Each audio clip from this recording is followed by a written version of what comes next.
పోలీసుల వేధింపుల కారణంగానే ఏడుకొండలు మృతి చెందాడని జిల్లా కాంగ్రెస్ పార్టీ అధ్యక్షులు కిరణ్ కుమార్ రెడ్డి ఆరోపించారు. నెల్లూరు జిల్లా మనుబోలు మండలం చెరుకుముడి గ్రామంలో ఏడుకొండలు పార్థివ దేహాన్ని ఆయన సందర్శించి నివాళులర్పించారు. అనంతరం మృతుని కుటుంబ సభ్యుల్ని పరామర్శించి ధైర్యం చెప్పారు. ఈ సందర్భంగా కిరణ్ కుమార్ రెడ్డి మీడియాతో మాట్లాడుతూ కేవలం పోలీసుల నిర్లక్ష్యం కారణంగానే నిండు ప్రాణం బలైపోవడంతో పాటు ఆ కుటుంబం రోడ్డున పడిందని ఆవేదన వ్యక్తం చేశారు. వెంటనే జ్యుడిషియల్ ఎంక్వైరీ వేసి బాధ్యులపై కఠిన చర్యలు తీసుకోవాలని డిమాండ్ చేశారు. మనుబోలు పోలీస్ స్టేషన్ ని కూడా మొత్తం ప్రక్షాళన చేయాలని ఎస్పీని ఆయన కోరారు.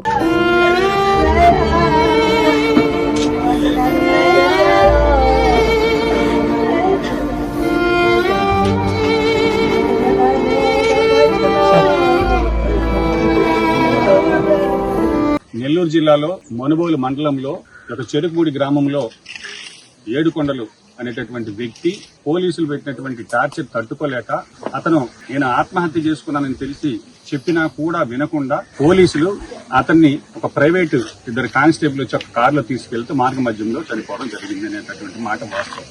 అయితే స్పష్టంగా ఇందులో నిన్న ఎస్పీ గారి స్టేట్మెంట్ చూసిన తర్వాత నిజంగా ఎస్పీ గారు ఒక జిల్లాకి సంబంధించినటువంటి అధికారి అయ్యుండి అధికారి చెప్పేటటువంటి మాటల్లోనే ఇన్ని అబద్దాలుంటే ఇక జిల్లాలో పోలీసు యొక్క వ్యవస్థ పనితీరు ఏ విధంగా ఉంటుందనే దానికి నిన్న ఎస్పీ గారు ఇచ్చినటువంటి స్టేట్మెంట్ ఒక ఉదాహరణ. ఎందుకంటే చాలా స్పష్టంగా వీళ్ళని ఏదైతే బంగారు చోరీ కేసులో తీసుకురావడం కావచ్చు, తీసుకొచ్చిన తర్వాత 2 రాత్రులు పోలీస్ స్టేషన్ లోనే ఉంచుకున్నారు. వాళ్ళని టార్చర్ చేశారు, వాళ్ళ దగ్గర రికవరీ చేశారు. రికవరీ చేసిన తర్వాత స్టేషన్ బెయిల్ ఇచ్చి పంపించేశారు. మీరే తీసుకొచ్చి ఇళ్ల దగ్గర దించారు. మళ్ళీ మరుసటి రోజు ఉదయం 10 గంటలకు మీరు రావాలి అని హుకుం జారీ చేస్తే అక్కంపేటకి సంబంధించినటువంటి ప్రసాద్, రియాజ్ మాత్రం పోలీస్ స్టేషన్ కు వచ్చి ఆ రోజు ఉదయం నుంచి మళ్ళీ మరుసటి రోజు సాయంత్రం 4 గంటల వరకు ఇతను చనిపోయే వరకు వాళ్ళిద్దరు పోలీస్ స్టేషన్ లో ఉన్నారు. నిన్న ఎస్పీ గారు మాట్లాడుతా పోలీసు స్టేషన్ సీసీ కెమెరాలో చూసాం, విక్టిమ్స్ వాళ్ళెవరిని కూడా మేము మళ్ళీ పిలవలేదు. అసలు ఆ కేసులో మేము అసలు ఆ రియాజ్ అనేటువంటి వ్యక్తి, ప్రసాద్ అనే వ్యక్తి పోలీస్ స్టేషన్ లో ఉంటే మేము ఎవరిని పిలవలేదు. మేము బెయిల్ ఇచ్చి పంపించేసిన తర్వాత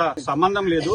అతనికి ఆరోగ్యం బాగలేకుండా ఉంటే గ్రామస్తులు ఫోన్ చేస్తే గ్రామస్తులతో పాటు కానిస్టేబుల్ చెక్. నాకు అర్థం కాని ఏంటంటే ఎస్పీ గారు ఆరోగ్యం బాగలేకపోతే ఎవరన్నా 108 కో అంబులెన్స్ కో ఫోన్ చేస్తారు కానీ పోలీస్ స్టేషన్ ఫోన్ చేస్తే మీ ఎస్ఐ గారు 2 కానిస్టేబుల్ ఇచ్చి కారు పంపించాడని మీరు మాట్లాడడం నిజంగా జిల్లాలో పోలీసుల యొక్క పనితీరుకి ఇది నిదర్శనంగా భావించవచ్చు. ఈరోజు స్పష్టంగా చెప్తున్నా, అక్కంపేటకు సంబంధించినటువంటి 2 వ్యక్తుల్ని ఆ రోజు మరుసటి రోజు పిలిపించి రిమాండ్ కి పెడుతున్నాం, మీరు బెయిల్ కి పేపర్లు రెడీ చేసుకోమని. ఏడుకొండ అనేటటువంటి వ్యక్తి రాకపోతే అతన్ని పట్టకరావడం కోసం మీరు కానిస్టేబుల్ పంపించి వాళ్ళు చేసినటువంటి నిర్లక్ష్యానికి ఈరోజు ఒక ప్రాణం, ఒక కుటుంబం ఈరోజు బలైపోతే మీరు దానికి బాధ్యత వహించి వాళ్ళపైన చర్యలు తీసుకోవాల్సింది పోయి ఒక జిల్లా ఎస్పీగా ఉండి ఈ విధంగా అబద్దాలు మాట్లాడుతుంటే నిజంగా హాస్యాస్పదంగా ఉంది. ఎస్పీ గారు ఇది మీకు మంచి పద్ధతి కాదు. కాబట్టి కాంగ్రెస్ పార్టీ తరఫున డిమాండ్ చేస్తున్నాం, హోంమంత్రి దీనిపైన జ్యుడిషియల్ ఎంక్వైరీ వేయాలని. ఎందుకంటే ఈ పోలీసుల యొక్క విచారణలో వీళ్ళంతా కూడా మేనేజ్ చేస్తున్నటువంటి విషయం స్పష్టంగా అర్థమవుతుంది. నేను ఎస్పీ గారిని అడుగుతున్నా, మళ్ళీ అది జరిగినటువంటి రోజు రాత్రి అక్కంపేటకి మీ కానిస్టేబుల్ వచ్చారా లేదా?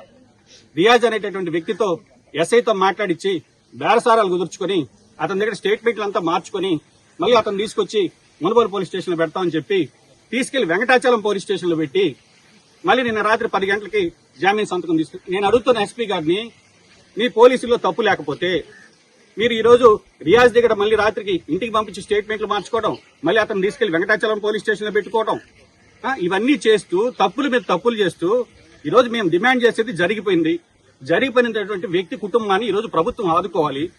పోలీసుల నిర్లక్ష్యం వల్లే జరిగింది.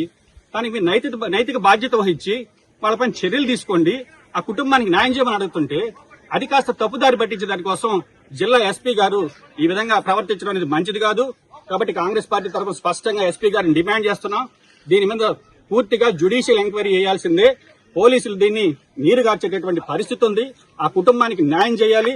2 ఆడబిడ్డలు ఉన్నారు, వాళ్ళకి సంబంధించి వాళ్ళకి ప్రభుత్వ ఉద్యోగం ఇవ్వాలి. అదేవిధంగా బాధితుడికి ₹1 ఎక్స్గ్రేషియా ఇవ్వాలని కూడా కాంగ్రెస్ పార్టీ తరఫున డిమాండ్ చేస్తున్నాం.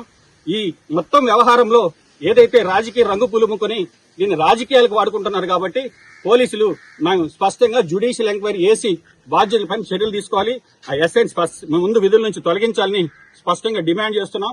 ఈ మొత్తం వ్యవహారంలో ఒక కానిస్టేబుల్ ని బాధ్యుని చేసి ఏదో చేతులు దులుపుకున్నామంటే మేము ఒప్పుకోం. నిన్న మీరు ఏదైతే బుచ్చిలా చేశారో అదేవిధంగా మోనిబోల్ పోలీస్ స్టేషన్ కూడా మొత్తం ప్రక్షాళన చేయాలి. ఇక్కడ ఉండేటటువంటి అందరిపైన చర్యలు తీసుకోవాలి. ఎందుకంటే స్టేషన్ నుంచి తీసుకెళ్లి స్టేషన్ వెనకుండేటటువంటి ఒక ఇంట్లో పెట్టి వెళ్ళి 2 రోజులు విపరీతమైన టార్చర్ చేశారనేటువంటి మాట వాస్తవం. మీరు నిజాలు ఒప్పుకోండి. ఈరోజు ఆ బాధిత కుటుంబానికి న్యాయం చేయమని కాంగ్రెస్ పార్టీ తరఫున స్పష్టంగా డిమాండ్ చేస్తుంది. Marvelous infrastructure, tech-enabled learning, excellent placements records, Center of Excellence in Engineering and Innovation, vibrant campus life, state-of-the-art sports facilities. Adi Shankara College of Engineering and Technology Autonomous, Gudur, Tirupati District, Andhra Pradesh, India. Dreams become reality with a perfect platform. Give wings to your ambition. Ignite it with power, with creativity. Let it fly high to reach the sky. Let your passion be high. Take you places. Script your success story and make you a champion in the world of education. We welcome all these meritorious students into Adi Shankara as a successful students. Transform your dreams into reality with Adi Shankara College of Engineering and Technology, Gudur, Tirupati District, Andhra Pradesh, India.